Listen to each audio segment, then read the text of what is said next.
Greetings.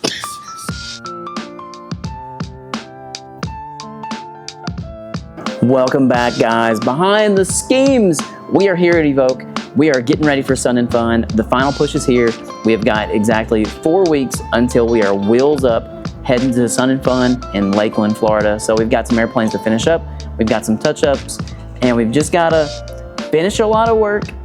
No stress. We're going to get it all done. Let's get it. Yeah. What you working on, John? This here is a 3D model of an upcoming flight, in-house paint with Sean Blair. Just trying to make sure everything goes together like it's supposed to and looks balanced before it actually makes it to paint. It's looking sick so far. Yeah, man. Thank you. Come here, Scotty. Come here. If you guys would like a 3D rendering of your plane, reach out to us, evokeaircraftdesign.com, fill out a contact form. We'd be happy to put your airplane in our computer. In our sky. Yeah. Fly the digital skies with Evoke Aviation.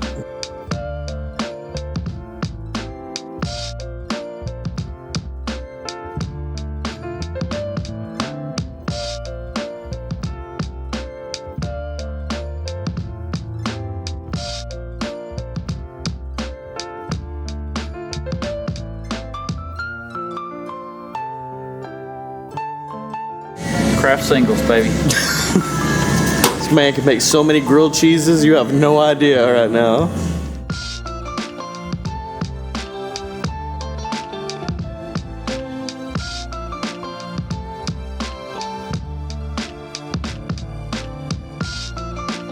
Hey Chris, where are we going?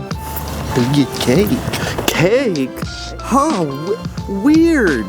What could have happened that we need to get cake? Happy birthday to you. Happy birthday to you. Happy birthday, dear Jonathan, David, and Chris. Happy birthday to you. Welcome birthday to y'all. We're getting older.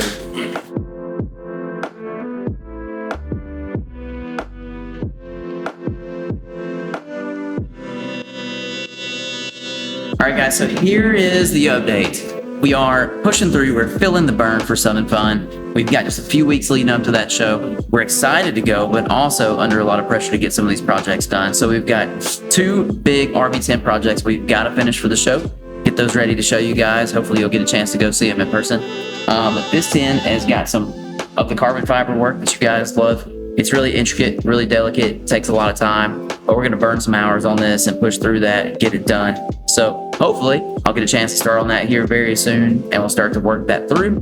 And then this airplane is all but ready to clear. So we're keep it on. We're pushing through the pressure. We're in the weeds with you guys. Yeah, let's get after it. I'm gonna get back to work.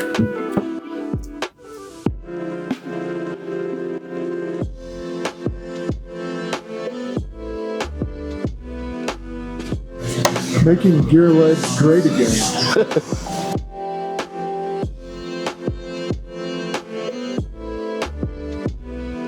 Every time I show up, I'm doing literally like a little bit of everything and nothing at all at the same time. What are you doing? A little bit of this, a little bit of that. They're like, David sure looks pissed at that airplane. It's just because when I got a blade in my mouth, my lips go. I don't know if Jonathan even said who it was, reached out and was like, why y'all eating all those razor blades? They are delicious and nutritious.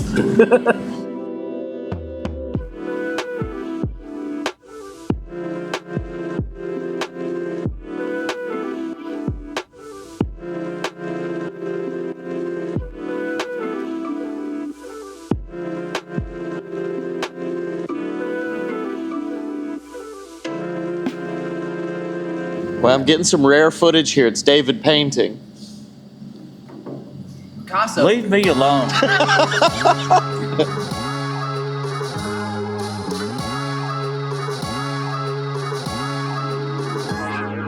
like a little carbon fiber in the morning to get you going.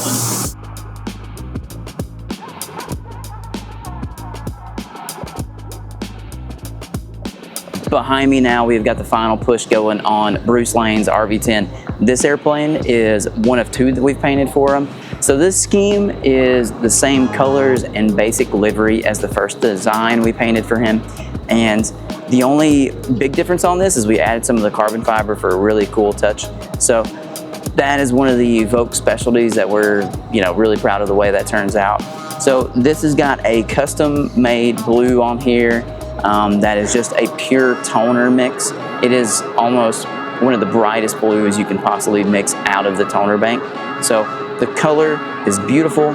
It's really hard to get coverage out of, but once you get it, it's just a really, really deep, pretty color.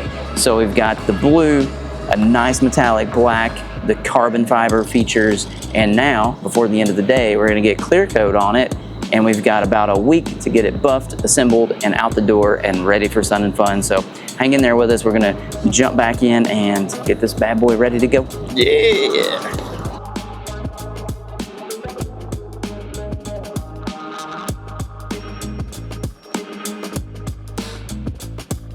You went crazy on this carbon fiber. I was like, oh, it'll probably take a few days. And then I come in the next day, whole thing's unmasked. Yeah, no choice, man. He's coming to get this thing in like 10 days, Oh, God, yeah. We got something like that.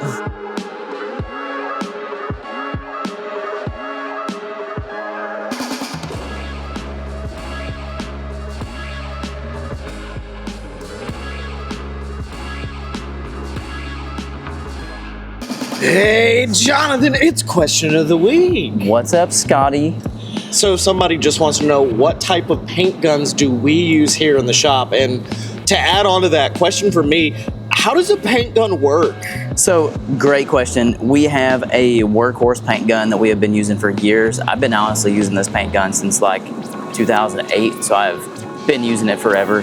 This model has not changed a lot because it's just been a really good solid paint gun for us. So this is a Ernest Iwata LPH 400. It comes in different configurations. So this is a great base coat, clear coat gun. It's very good for higher solid paint applications like what we're doing. So what we're using is this LPH 400 with the orange tip on it, which I believe is more of a base coat tip, but it also busts up the clear coat really well. So we're using the orange cap with a 1.4 tip, and then honestly, they're very simple tools. Why we really like them is they don't have any kind of a washer or a seal in there that goes bad. These are all very highly machined and polished units that don't really wear out very quickly. So you've actually got metal to metal contact in here. So the way these things work, we're using a PPS cup system. That's a bladder cup system. Holds our paint. You've got a hard shell, soft lining inside of it. That allows us to, pull the air out of the cup, and then you've just got a direct material transfer through the gun. It's just pulling the paint through. So we can paint upside down, any angle. You don't have to worry about the paint not coming through the gun. So that's a really cool paint system that's pretty common now. Next thing, paint guns are pretty simple to use. You've got just your fluid cap here, your ring. You've got your nozzle here that's like your atomizing nozzle on the end. And this is where your adjustment is for the 1-4. And then you've got a needle in the back that's gonna be sized to the fluid cap or that atomizing cap. So pull it apart, spring comes off the back, little plug at the back, needle comes out. You can see it's letting the paint through the front there. So anyways, the way this works is you've got a fluid adjustment here on the back, which controls how far back the needle pulls from the atomizing cap, and that allows how much paint to go down into the channel where it's going to be atomized from the air. So you adjust the amount of fluid here with this nozzle or this thing. Then this right here is your fan pattern. So you open this up, you turn it to the left, you're going to get a wider fan pattern.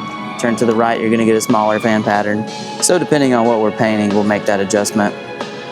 Always make sure that your atomizing cap is snug down pretty tight. It's got a little bit of air transferring through there. It won't atomize your paint and spray quite right. And then also, the way this fluid cap on the end works is it's putting air through these little holes. And so the paint comes through the center hole, then the air launches itself through these two holes and creates that fan pattern at the end. So you want to make sure all this stuff is free and clear. Everything's always nice and clean. It's going to spray better. You get a little bit of a burr or something in there, it's going to spray weird. But anyways, I could talk about paint guns for longer than that if you wanted. But we keep this cool fisheye filter on the back of it. We've got an inline vacuum system, a refrigerating system that dries our air, and we've got a filter system. But then this is kind of the last filter before it goes to the gun. So there's a little bit of a micro pore filter in here that the air runs through just to make sure we don't get any contaminants. But anyways, there's how a gun works, and that's what we're using. Excellent, and that was the question of the week. Huzzah! Good work. Yo, that's sick. The shading is crazy, though. She did amazing on it. Here, who did that? Shout him out. Kayla Thorne, thank you so much. Yeah.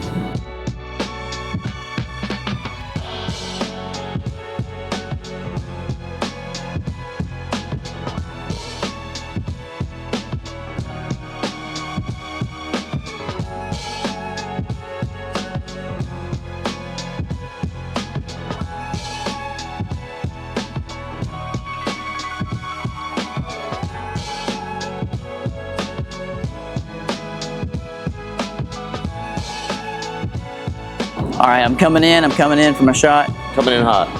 Thank you guys for watching another episode of Behind the Schemes. We appreciate you. We have had a pretty good week here. We got Bruce Lane's RV10 out, and we're gonna start buffing that thing early next week. And we have got the Green Goblin on the final throes of getting it ready for Sun and Fun. So we are ready to get those two planes done and out of here and show you guys. We appreciate you, love you. Like, subscribe, comment. See you later. I'm out.